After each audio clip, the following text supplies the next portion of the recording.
The snow had stopped falling sometime in the night, but the wind had not. It dragged itself through the cottonwoods and across the open plains, hissing low and cold, like a dying breath. Ice glazed the boards of the porch, thin and sharp, and in the pale light of morning it shone like a threat. The door creaked as it opened just a little, and Ellen Whitaker stepped out with her arms wrapped tight around her middle. The hem of her skirt caught on a splinter and tore. She didn't stop to fix it.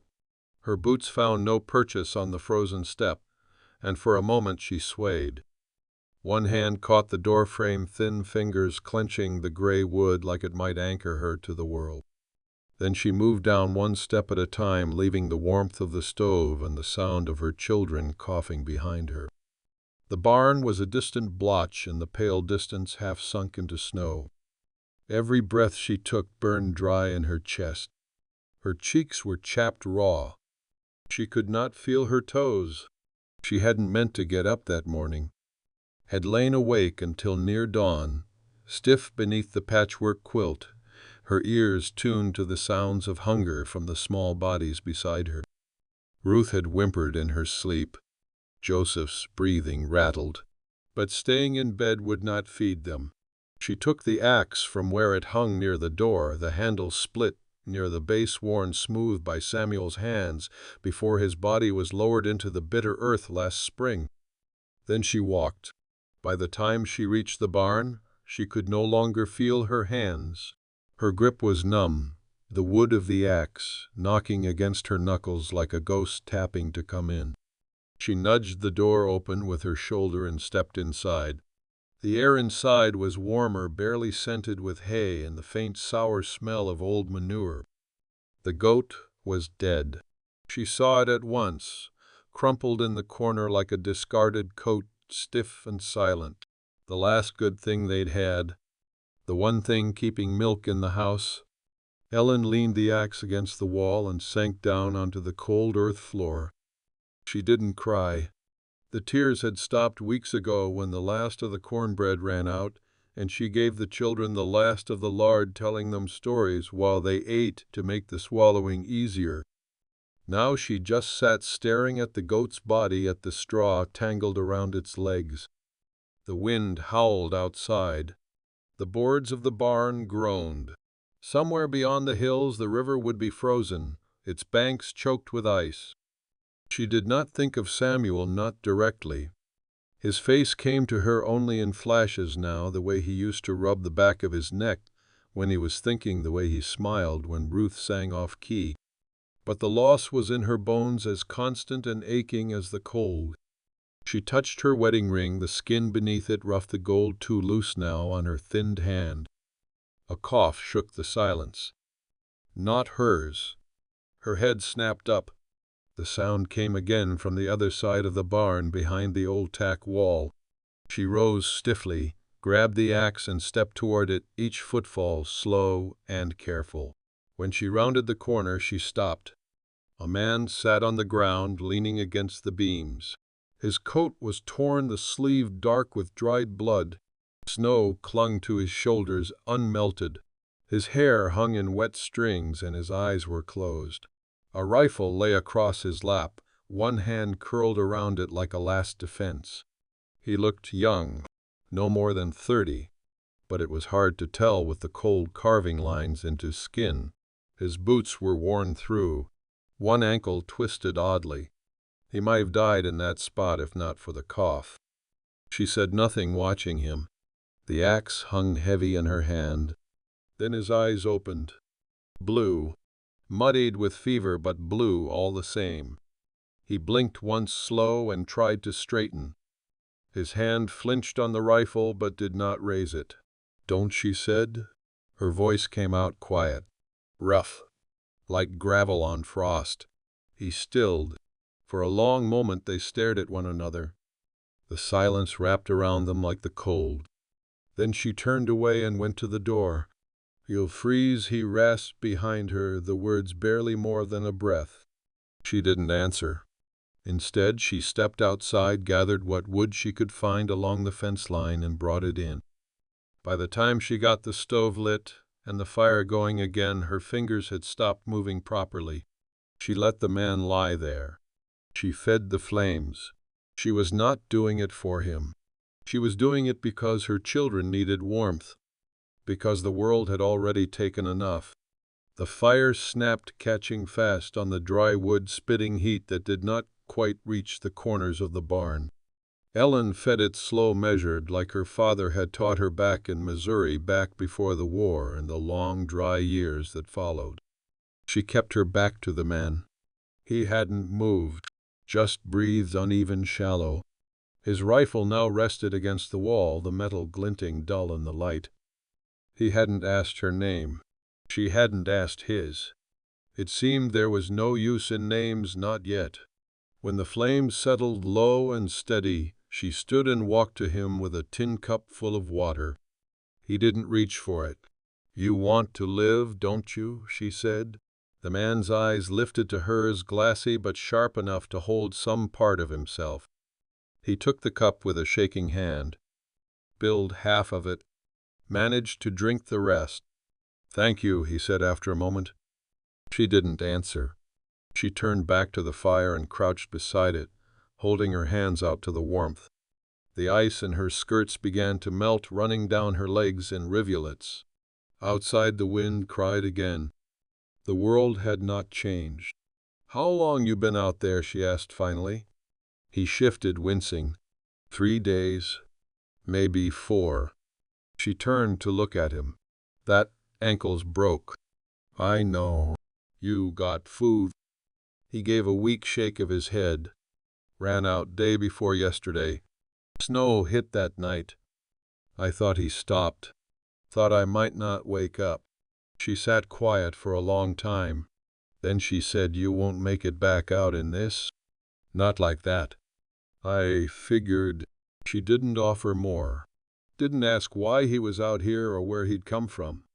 If he had someone waiting.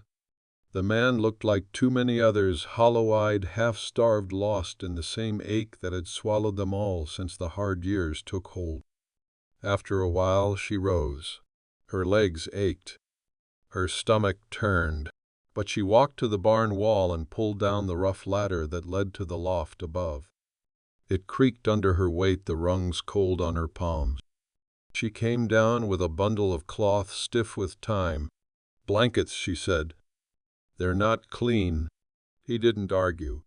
She tossed them beside him. He reached for them slow, like every movement cost him. The fire threw orange shadows across his face, unshaven, gaunt. Not cruel-looking. Not kind either, just worn. "You from town?" he asked as he pulled the blanket over his lap. She shook her head. 10 miles west. My husband brought us here 4 years back. Said the land was good." "Was it?" "Not good enough." She looked at the dead goat again. "We had chickens too. Coyote took 'em last spring. Then the fever took Sam." His eyes followed hers. "I'm sorry." She looked at him. "You don't need to be." The wind kicked again at the barn doors, and she stood. Her limbs protested. The cold had sunk deep. "I got 2 children in the house. One's sick. You come near them, you'll wish you hadn't." "I won't. She gave a nod, then turned and left the axe still in her grip. The walk back was slower. Her knees trembled. Her stomach pulled tight. She'd lied when she said she wasn't doing it for him. Some part of her, small and sharp, had not wanted to watch another man die. Not here. Not under her roof. Inside the house, the stove had gone low. Joseph lay curled under blankets, his breath thin. Ruth looked up from where she sat on the floor, listless, her hair uncombed, a doll with one eye in her lap. "Did you find food?" she asked. Ellen crouched beside her. "Not today." Ruth leaned into her. Ellen let herself hold her daughter close for a moment. Her hands shook with cold and fatigue. "There's a man in the barn," she said softly. "He's hurt." Ruth didn't speak. "He won't come in here. You're safe." Ruth nodded slow. Then she said, "Is he like Papa?" "No." Ellen's voice caught. "No, he ain't like Papa." She rose and went to the stove, feeding it with the last of the split wood. Tomorrow she would have to cut more. Her hands could barely hold a knife, let alone swing an axe. But there was no one else to do it. Behind her the snow began to fall again, light but steady. It would be another hard night. Still, something about that fire in the barn lingered with her. A flicker, a breath. Maybe she should have turned him out, but she hadn't. Subscribe and let the journey keep unfolding. The man did not die. By the third morning his cough had eased. The fever still clung to him like smoke, but it was thinner now. His eyes held more shape. When Ellen brought him half a biscuit and a strip of dried apple, he looked at it like it might vanish if he blinked too slow. "You don't have to," he said. "I know," she answered. She set it down on the edge of a hay bale and turned to leave, but his voice stopped her. "I'm Eli." She looked back over her shoulder. "I didn't ask." Still, she carried the name with her when she stepped outside, folding it into her thoughts like a sliver of something warm. Eli. Not a threat. Maybe not a fool either. The days passed slow. Gray light, colder nights. Ellen spent most of her hours between the house and the barn, nursing the stove and checking on Eli's ankle. She brought him water food when she had it, and twice a day she washed the infection from the gash along his leg with boiled cloths and salt. He winced, but didn't complain. He spoke little. When he did, his voice was low and even not assuming. He asked questions, but never ones that poked. He noticed things, small things, like how Ruth slept with her hand curled in a fist under her cheek, or how Joseph didn't cough when the fire stayed strong overnight. Ellen did not trust it. Kindness came with a price. Every woman knew that. But still she watched him, and still he stayed where he was. One afternoon she came into the barn and found him sitting up straighter, rolling his ankle slow against the packed dirt. "You'll open it again," she said. He shrugged. "Needs to be used sometime." "You aiming to leave soon?" He looked at her, then, eyes steady. "Do you want me to?" Ellen set the kettle on the stove. The silence stretched. "Snow's bad. You wouldn't get far." "That wasn't my question." She didn't answer. Instead, she crossed the barn to the ladder and climbed to the loft again, searching for a bit of rope she thought was still up there. She found it beneath an old crate. When she came down, he hadn't moved. She cut 2 lengths and handed them to him. "Wrap your boots. They won't hold otherwise." He took them slow, like the ropes were something precious. "Thank you." A long time passed before she spoke again. "I didn't want you to die here. That's all." He nodded. Later that evening, after Ruth and Joseph had fallen asleep and the wind had died down enough to make the night feel almost kind, Ellen returned to the barn with a pail of broth thinned so much it barely had taste, but hot all the same. She found Eli sitting up against the post, his coat pulled tight. "You served?" she asked, handing him the tin. "Not the way you mean," he said. "Was a deputy in Sutter's Mill for a while, before it burned." "What happened?" He sipped the broth. His hands were cleaner now, though the knuckles were raw. "Something ugly. A man I trusted did something he shouldn't. And I didn't stop it." Ellen studied his face, the way his jaw shifted with the memory. "You looking to make it right?" He set the tin down. "Don't know what right looks like anymore." She understood that too well. "Don't know if it matters," she said, "so long as you keep going." Eli smiled barely. "That why you're still here?" She looked toward the house. "I've got 2 reasons to stay. They've got bones too soft for the road and no one else in this world to watch over them." He nodded. "They're lucky." "No." Her voice cracked just faintly. They're hungry." She turned and left before he could say more. That night she stood outside under the stars wrapped in Samuel's coat and let herself breathe. The wind had eased. The sky was clear and the moon lit up the field like spilled milk. Behind her the barn was dark but warm and the house held her sleeping children. It wasn't safety, it wasn't peace, but it was something, and maybe that was enough. By the end of the second week Ailey was walking. Not far, not fast, but he no longer leaned on the wall just to piss in the straw. Ellen watched him from the porch one morning as he limped across the yard with a bucket in hand, bent to break the ice in the trough with the heel of a rusted shovel. His breath fogged the air. The movement cost him, she could see that plain, but he did not pause to catch it. Ruth was watching too from behind the curtain. She had not asked about him in days, but Ellen caught her peeking sometimes, her quiet little face pressed against the pane like she was trying to read something only children could see. "He's still sick?" Ruth asked that afternoon while Ellen sewed patches onto Joseph's shirt. "A little. He gonna stay." Ellen didn't look up. "Don't know." Joseph, bundled on a quilt near the stove, murmured something in his sleep. The fever had broken, but he was thinner now, bones sharp beneath the skin. Ellen paused to touch his forehead. Cool. Still breathing. She returned to her mending. The fire popped. Later that evening, Ellie stood in the doorway of the house, hat in hand. "I can't take your food much longer," he said. Ellen didn't rise from her chair. "You haven't taken anything." "I've eaten it." She looked at him then. The wind pressed at his back, tugging the door's edge. His cheeks were hollow, but color had started to return. So had something else, a steadiness. A quiet kind of resolve that came from people who'd already been broken once. "You want to pay it back?" she said. He nodded. "Then chop wood." There was no more to be said. By the next morning he had split enough to stack 2 full rows beside the door.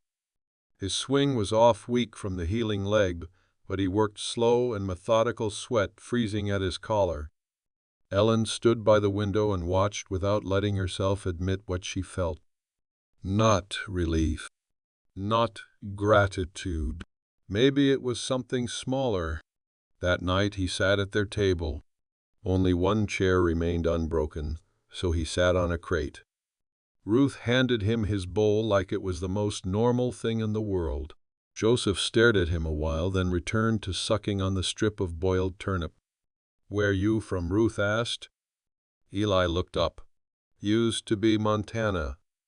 Then Colorado." "Nowhere really. You got a family?" His face flickered. "Not anymore." "Did they die?" Ellen shot her daughter a look, but Eli shook his head. "They left when I gave them good reason to." No one spoke for a minute. Then Ruth said, "Mama says sometimes people go because they're scared, not 'cause they're bad." Eli looked at Ellen. She didn't meet his eyes. "Your mama's right," he said. After supper he helped with the dishes without being asked. When she scrubbed the pot, he dried the bowls, careful with the cracked one that always tilted. He didn't speak, but once, when their hands brushed, he didn't flinch.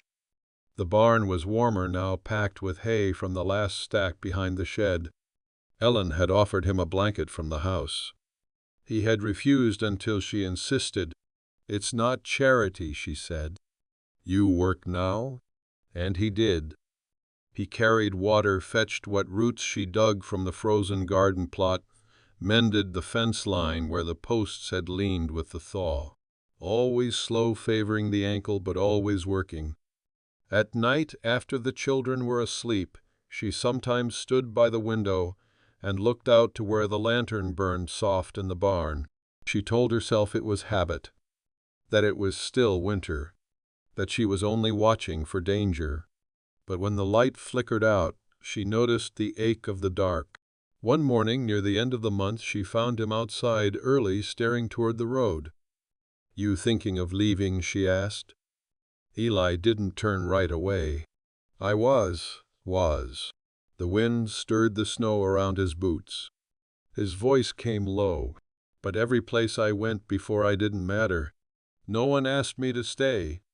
No one would have cared if I died by the side of the road." He looked at her now. Direct. Tired. "You didn't ask me either. But you let me live." She said nothing. He nodded toward the barn. "The work's not done yet. I'd like to finish it, if you'll let me." Ellen studied him, this quiet man with hands calloused from hard miles and eyes that had seen too much. She didn't smile. She didn't move. But she said, "All right." And it was. The snow softened in March. Not melted, not yet, but loosened. The edges of the world blurred just a little. Birds began to come back in pairs, quiet against the sky. Ellen noticed the change in the soil before she let herself believe it, noticed the way it gave under her boots, the way her breath didn't hang so heavy come morning. The cold was still there, but it no longer bit down to the bone. And Eli was still there too.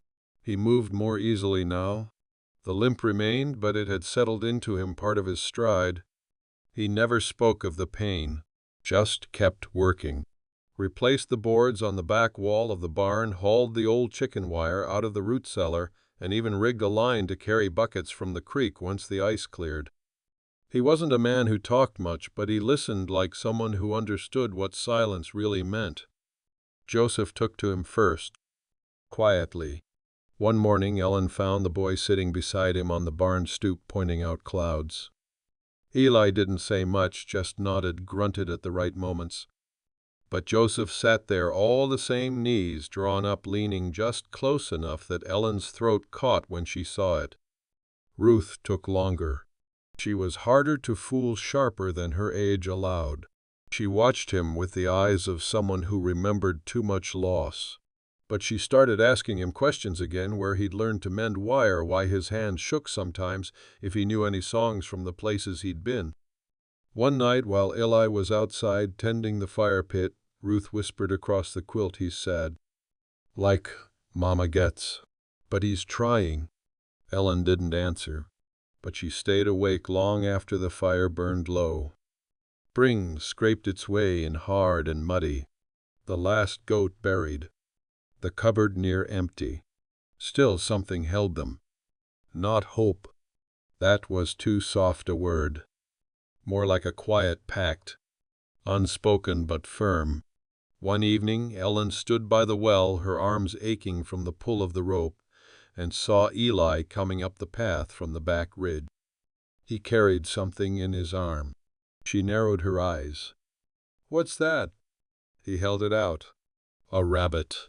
Small, lean, not enough for a feast, but enough. Trapline, caught 3. "This one's the cleanest." She took it from him without comment, but inside her chest stirred with something old and near forgotten. A kind of respect. He looked at her then, long and even. "You still don't ask questions. You still don't answer them." He smiled just a little. "Fair." That night they ate meat for the first time in weeks. Ruth laughed. Joseph fell asleep at the table with grease on his chin. Ellen sat across from Ellie and said, "Tomorrow we start on the west fence." He nodded. Good. They worked well together. No wasted movements. No guessing. She knew how to use her hands. So did he. And in the rhythm of the labor, dig, lift, hammer, tie, they began to speak more. She learned he had once been set to marry, that he'd walked away from it too young and too angry and never saw her again. He learned about Missouri, about Samuel's dreams and the soft curve of the hill where she buried him. "Do you miss it?" he asked. "Miss what?" "Who you were before." She didn't answer for a long time. Then she said, "Sometimes I wonder if that woman ever really lived." They stood side by side at dusk, fence post between them, watching a red fox slink through the high grass. "You've changed," he said. She didn't look at him. "So have you." He nodded. "I think I'm better for it." For the first time she didn't disagree.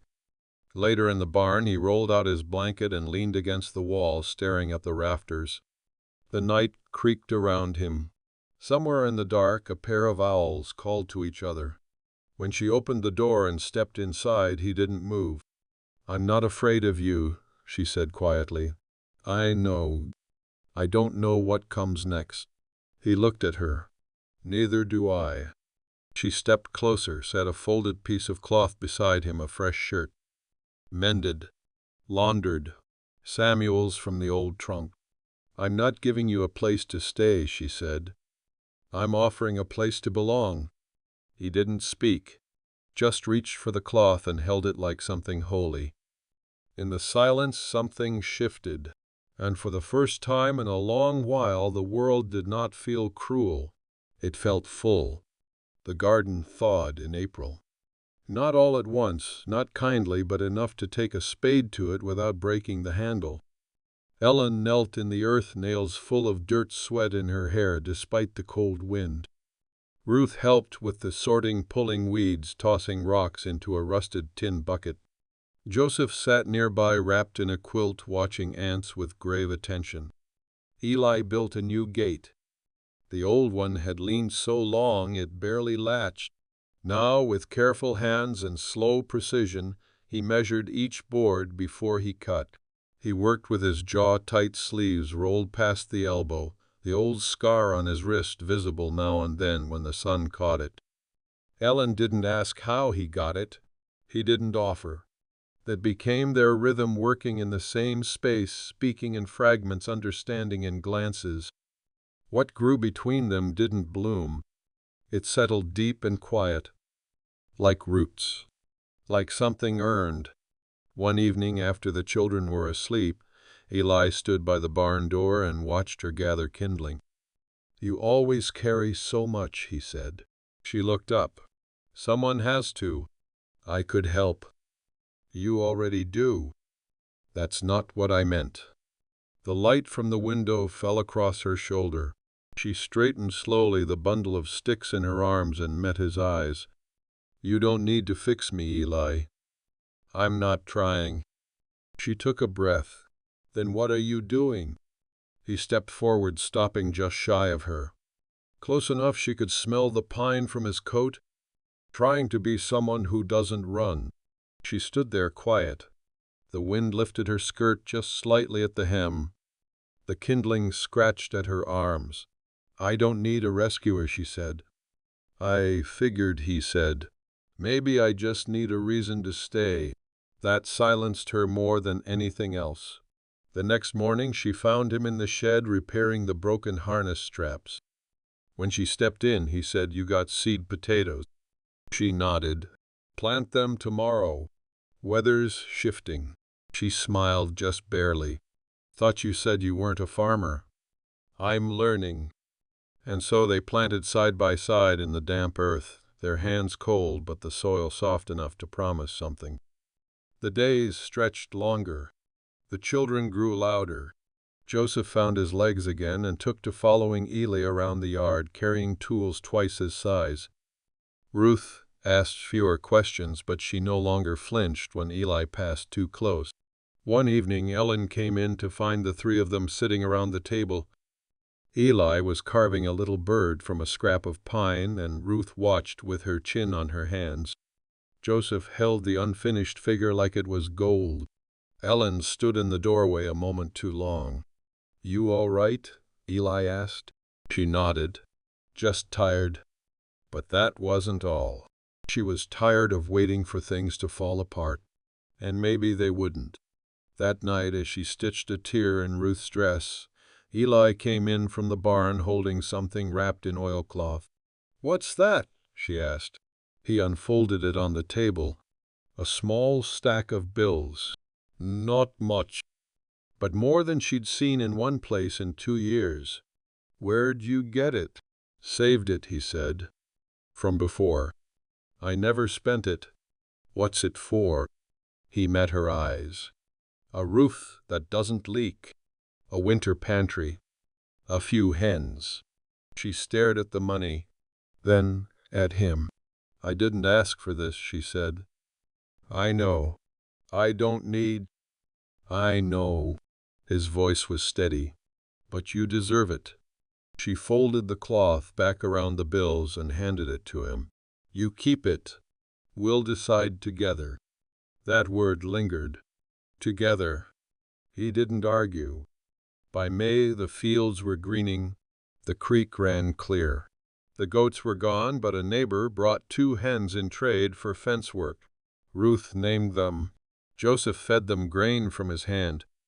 Ellen watched from the porch, her hands wrapped around a mug of coffee, and realized the house no longer felt hollow. It felt lived in. Eli walked up beside her and handed her a worn piece of paper. What's this? My name, he said. All of it. And the place I left behind. She unfolded it slow. Read it twice. Then looked up at him. You want me to know you. I want you to know everything. She held his gaze. All right. He reached for her hand. She let him. June brought storms. The kind that start with heat rising off the fields in waves, turning the sky thick and strained. Thunder rolled for hours before the rain came.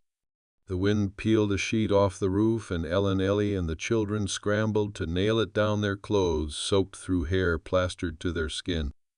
They laughed breathless, half-wild laughter when it was over, standing on the porch like survivors of some small battle. The next morning, Eli fixed the roof. The morning after that, he kissed her.